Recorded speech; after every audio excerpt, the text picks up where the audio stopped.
sniper terrorizes an Oregon highway. See where it's happening and how you can protect yourself. Right along with a police officer as he arrests a third-time drunk driver. Why was the driver still behind the wheel? Plus, a Portland man who played a big role behind the scenes of the Jacksons miniseries. Channel 2 News is next.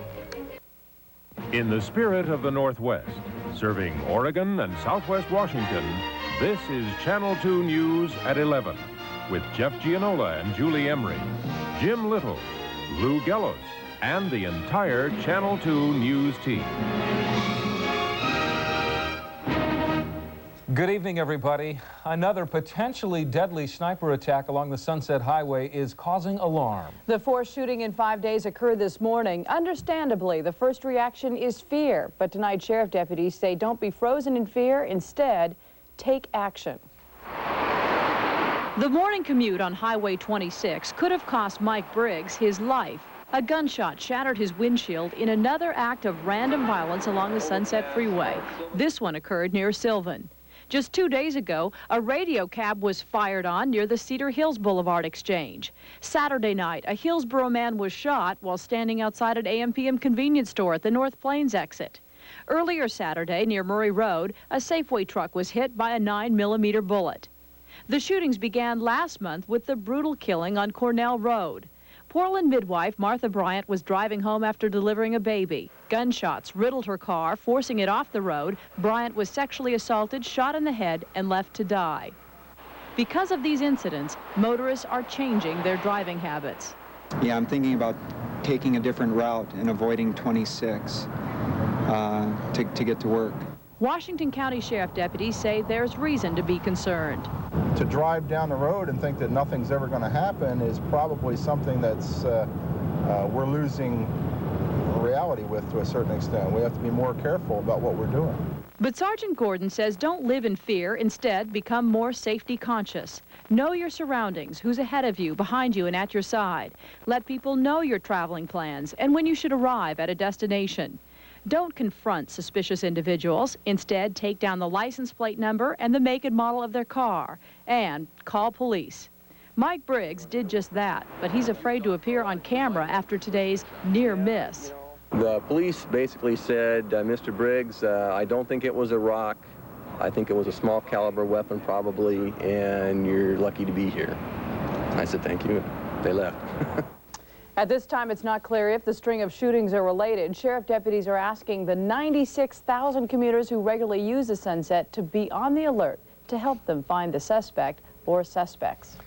An Oregon woman accused of abandoning her elderly father in Idaho is now accused of fraud. Sue Gifford is charged with kidnapping, theft, and perjury. Gifford's father, John Kingery, was found abandoned at an Idaho dog racing track. Kingery had Alzheimer's. Today, state social workers testified Gifford lied to them about a pension her father received, checks which should have gone to repay Kingery's Medicaid bills. The trial is expected to last 2 weeks. Some Portland parents will soon be getting letters which could help their children stay out of gangs. Police will send a letter to parents of children who have contact with gang members. If the parent ignores the letter, a youth gang outreach worker will contact them, including a home visit if that's necessary. Today, Police Chief Tom Potter and School Superintendent John Beerworth announced the program, saying the graduation rate will steadily decline if students continue to join gangs. A truce has been called tonight between Act 3 theaters and black community leaders over the film Malcolm X. The two groups ended their dispute the same day the highly anticipated film opened nationwide. Locally, the threat of a boycott was dropped when a compromise was reached. Malcolm X did play at the Lloyd Cinemas tonight after all. The Portland Urban League today distributed 450 free tickets for a special screening of the film to social service agencies serving youth in North and Northeast Portland. The free screening was part of a boycott-ending agreement between the Coalition of Black Men and Act 3 theaters. Black leaders had been angry over the theater's chain's refusal to show Malcolm X at the Lloyd Cinemas, the theater closest to Portland's black neighborhoods.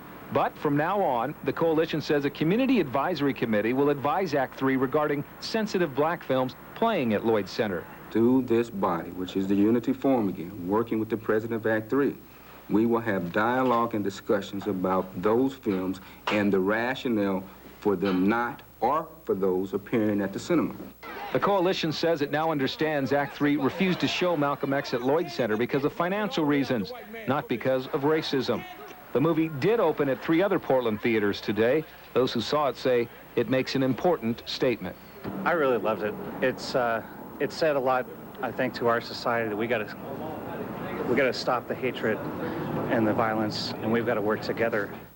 Also, as part of today's agreement, Act 3 says it will try to increase the hiring of African Americans, especially in management, and theater employees will participate in diversity training. President-elect Bill Clinton toured his new office today and was given some helpful advice by his predecessor. Clinton was welcomed to the White House this morning by President Bush. The two met in the Oval Office for an hour and 45 minutes discussing a number of topics. It was a terrific meeting. The president was very helpful to me. We talked about a couple of domestic issues, and we talked about more than a dozen actual or potential trouble spots in the world. After the meeting, Mr. Clinton toured one of D.C.'s crime-plagued neighborhoods. Today was the first of a 2-day visit filled with meetings and social engagements, including a dinner tonight at the home of transition team leader Vernon Jordan. Tomorrow, he'll meet with congressional leaders on Capitol Hill. And Julie, a probe into the Bill Clinton passport file scandal has concluded no laws were broken. However, the State Department's Inspector General says plenty of bad judgment was used by those involved. That is a very heinous activity, and shame on the Department of State that it happened. The report concludes officials at the White House, including Chief of Staff Jim Baker, knew about the file searches. Assistant Secretary of State Elizabeth Tamposi has already been fired because of the activity. The report also recommends the disciplining of 10 other employees. More than half of the drunk drivers involved in accidents have run into trouble with the law before. And despite the fact that it's a felony to drive on a suspended license, Multnomah County doesn't prosecute the crime because there is nowhere to put the offenders. Sheila Hamilton reports on what it's like to get arrested for DUI time and time again. Officer Mark Flippo works the night shift in traffic division. He knows that much of his night will be spent arresting and processing drunk drivers. 10 minutes into his shift, he gets his first call.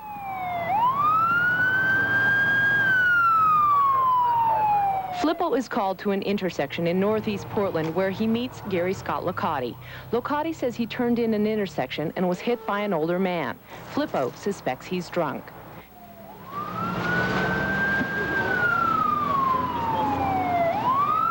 Flippo takes Locotti through an exhaustive series of tests, the alphabet, counting backwards, finger dexterity moves. After Locotti wavers on a line walk, Flippo makes his move. Hands on your back. Okay, you're under arrest for driving under the influence of intoxicants. Flippo stays on the scene to investigate, to make sure he's got all the facts when he's called into court. He predicts Locotti will fail the breath test. He also predicts Locotti is a repeat Dewey offender.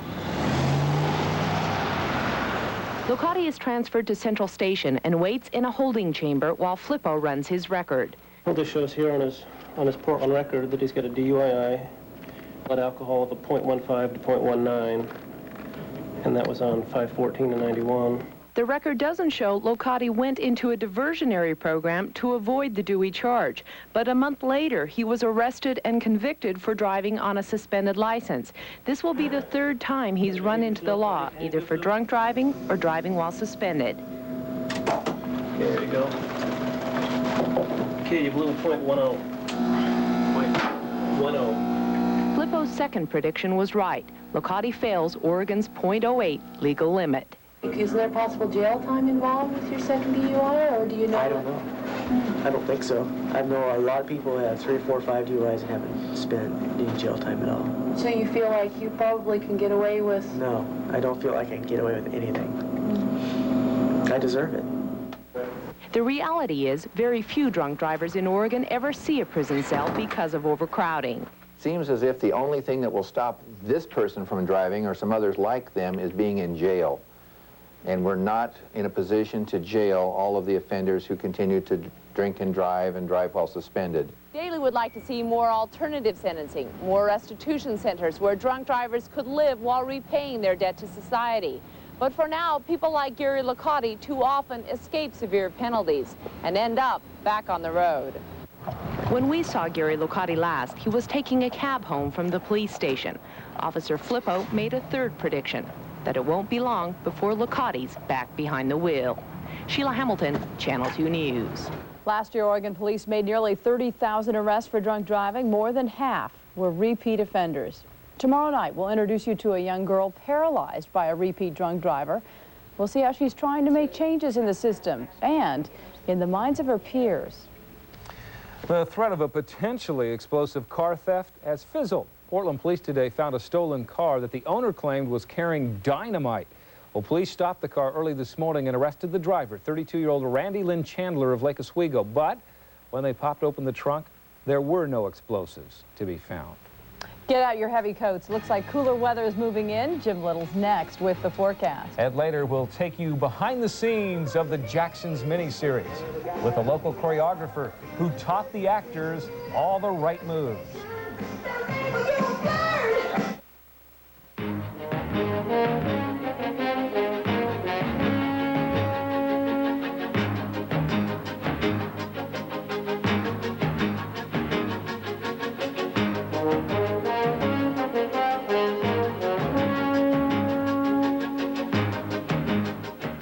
Well, it's raining out there now. Raining right? here, raining on the coast, raining pretty hard on the Washington coast. We've had some thunderstorms reported. Weather watcher called from Toledo, said she let her dogs out tonight. They nearly blew away. So it's kind of blustery as well, especially along the Washington coast. We're getting some pretty good winds there. We'll see some blustery winds overnight tonight as this front moves through the Willamette Valley.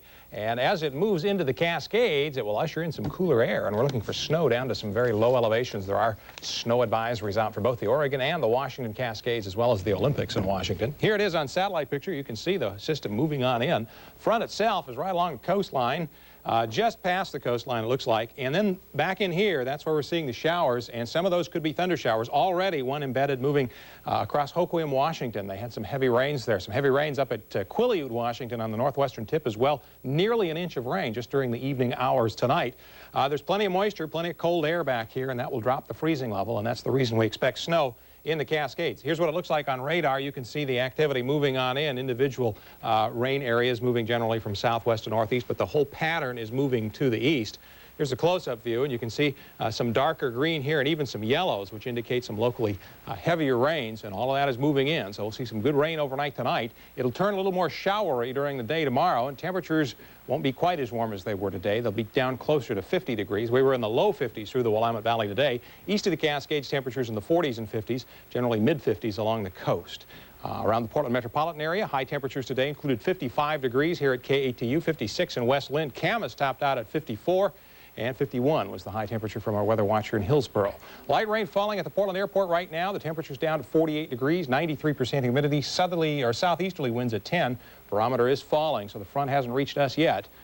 It'll start to come up a little bit as the front passes on through. 53 was the high today, 44 the overnight low, 0.03 of an inch of rain at the Portland airport up through 4 o'clock, and the freezing level 4,900 feet. That's freezing level is what will be coming down once this front right here pushes on through. Cooler air over the northern plains, some light snow, nothing really very serious. We did get some thunderstorms develop through central Texas tonight. Fair skies down through the southeast this evening, and it'll stay fair again there tomorrow, and generally fair in southern California. Windy weather, of course, up along the Washington coastline. 54 the high in Seattle today. Omaha topped out at 40. It was 71 in Atlanta. Here's our satellite picture. Once again, this is the weather system that's moving in. Lots of showers behind it. There's cool air back here. The split in the jet stream that was out in the ocean and kind of splitting systems apart is to the east of us now, so those systems will remain quite strong as they move on in.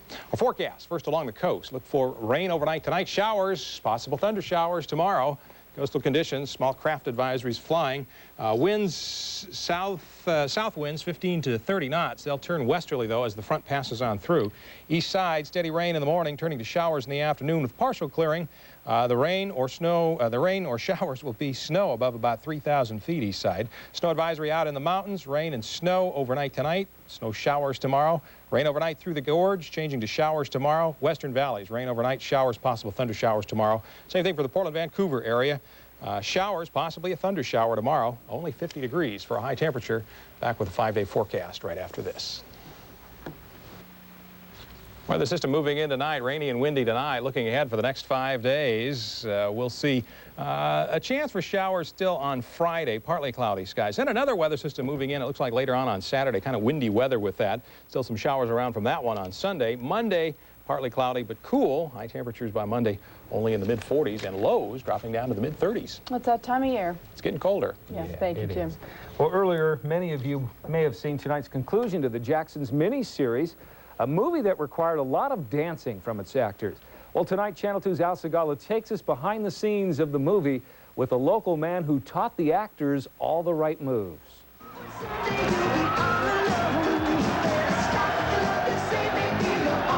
This is what most of us who watched the movie saw. A set of actors who closely resembled the Jackson 5. But it didn't come easy. This is what actually went on during the shooting of the movie. Hours of practicing to dance like the Jacksons. It's pretty intense. I mean, it's fun. You know, I mean, we'll all have a good time. All the guys, we have a great time. But it didn't always work out. Through the help of a West End choreographer, these actors were able to become the Jacksons and more. Bill Holden spent days teaching them how to dance Jackson style. We choreographed the Jacksons to be much better than they were, to make them look very, very good.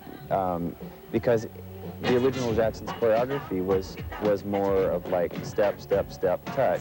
I do have to say, though, you know, Michael Jackson is phenomenal.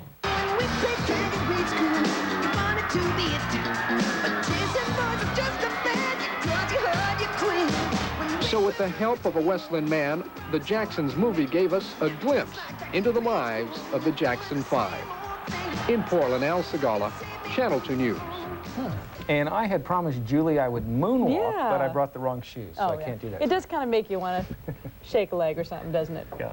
Yeah, he kind of looks like he's on skates when he does that moonwalk. Good. Guess what we're going to start with? Hockey, ice skates at stake tonight at the Coliseum. First place in the Western Hockey League. Portland and Seattle tied for second. The winner with a chance to pull even with division-leading Tacoma. The Winterhawks did not start on the right foot or skate. Scott Lindsay posted at the doorstep there for Seattle. Not too tough for him. Seattle grabbed a 1-0 lead. Still the first period. Dwayne Marishuk waiting out front of the Portland net again for the players circling behind the net, and Seattle grabbed a 2-goal lead. Not until the waning moments of the game did they score again, though. Scott Lankow there with 32 saves, Colin Foley with 2 goals, and the Winterhawks moved into first place tie with Tacoma tonight by winning 6-5. In the Bigs, the Oilers doubled the Canucks, the North Stars edged the Capitals, the Whalers stopped the Blues, and the Devils dulled the Sabres. The Utah Jazz historically have been nearly unbeatable at home and miserable on the road. Utah won its 4th straight road game tonight. They haven't lost yet on the road, ending a string of 21 straight losses in Boston. You've got to go back 18 years when they used to be the New Orleans Jazz to find that last win in Boston. Karl Malone with the turnaround here. The Utah Jazz hung in there, but Utah really hustled on defense. Boston on the break here, getting the ball ahead to Joe Klein, but David Benoit blocked him. Then Larry Krystkowiak blocked him, and then Benoit blocked him again. The Jazz tried to run, but Boston stopped that most of the time. But with John Stockton pulling the strings to Benoit there, Utah grabbed the lead. Came down to this. Boston down by 1, time running out. Reggie Lewis missed, and Utah won by 1. Who is the most dominant player in the NBA?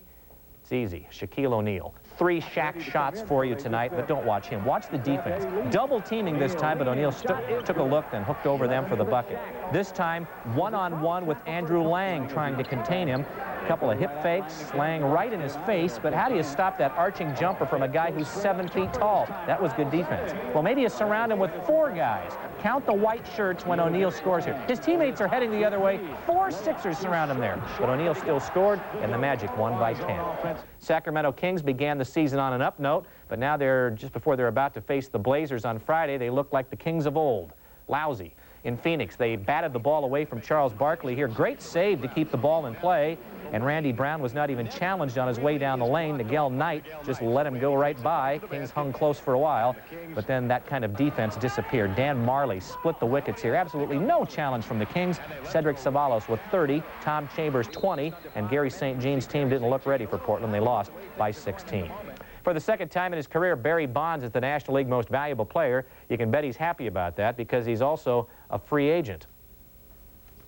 it's hard to explain. The hard work, the accomplishments, setting out goals and fulfilling your dreams. You know, my kids and my wife, my dad over here, but I think this one is probably the most important one to me because this one I'm giving to my mom. You know, my wife and I and my kids will be together forever, and we might have a couple more opportunities for this, but this one's going to go to my mom. She deserves it more than anybody. Nice gesture by Barry. In East Portland tonight, they're taking on all comers tomorrow and Friday, too. The Yukon Jack Arm Wrestling Championships, inviting anyone, really, to come challenge the touring arm wrestlers who've made a career of putting them down.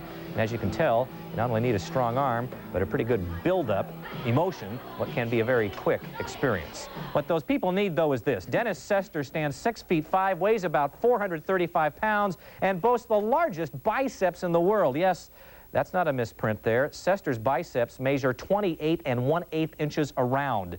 Because of that, the 40-year-old has muscled his way into the Guinness Book of World Records. His next goal, the world's largest chest, and he's only 4 inches away from that record, which is 71 inches. 28 1/2 inches around. Can you believe that? Yeah, that's that your waist. So big. Yeah. Yeah. Yes. Yeah. Come on, Julie, right here, right now. All right. A last look at tomorrow's cold forecast when we come back.